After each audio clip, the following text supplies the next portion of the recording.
एक बार की बात है, एक राजा ब्राह्मणों को लंगर में भोजन करा रहा था।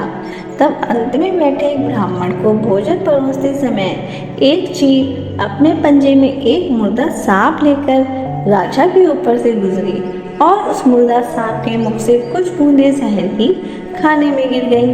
किसी को कुछ पता नहीं चला, जिसके बाद वह ब्राह्मण जहरीला खाना खाते ही मर गया। अब जब राजा को सच का पता चला तो ब्रह्म हत्या होने से उसे बहुत दुख हुआ। ऐसे में अब ऊपर बैठे यमराज के लिए भी ये फैसला लेना मुश्किल हो गया कि इस पाप कर्म का फल किसके खाते में जाएगा। राजा, जिसको पता ही नहीं था कि खाना जहरीला हो गया है, या वह चील जो जहरीला सांप लेकर राजा के ऊपर से गुजरी, या वह मुर्दा सांप जो पहले से ही मर चुका था। यमराज को भी कुछ समझ नहीं आ रहा था कि इस पाप का फल किसके खाते में डाले। फिर कुछ समय बाद कुछ ब्राह्मण राजा से मिलने उस राज्य में आए और उन्हें किसी महिला से महल का रास्ता पूछा।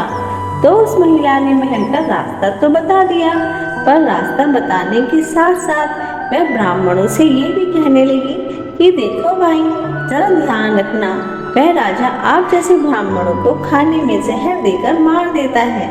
जैसे ही उस महिला ने ये शब्द कहे, उसी समय यमराज ने फैसला ले लिया कि उस ब्राह्मण की मृत्यु के पाप का फल इस महिला के खाते में जाएगा और इसे उस पाप का फल भुगतना होगा। यमराज के दूतों ने पूछा, प्रभु ऐसा क्यों, जबकि उस ब्राह्मण की हत्या में उस महिला की कोई भूमिका ही नहीं थी।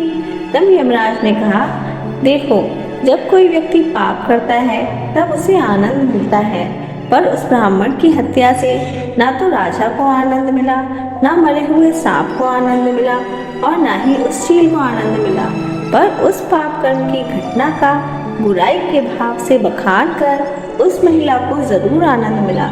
इसलिए राजा के उस अनजाने पाप कर्म का फल अब इस महिला के खाते में जाएगा। इसलिए जब भी कोई व्यक्ति किसी दूसरे के पाप कर्म का बखान बुरे भाव से करता है, तब उस व्यक्ति के पापों का हिस्सा उस बुराई करने वाले के खाते में भी डाल दिया जाता है। अक्सर हम जीवन में सोचते हैं कि जीवन में ऐसा कोई पाप नहीं किया, फिर भी जीवन में इतना कष्ट क्यों आया। तो ये कष्ट और कहीं से नहीं, बल्कि लोगों की बुराई करने के कारण उनके पाप कर्मों से आया होता है, जिसको यमराज बुराई करते ही हमारे खाते में डाल देते हैं। अब से किसी की भी बुराई बहुत सोच समझकर करना। कहानी अच्छी लगी हो तो चैनल को लाइक एंड सब्सक्राइब कीजिए।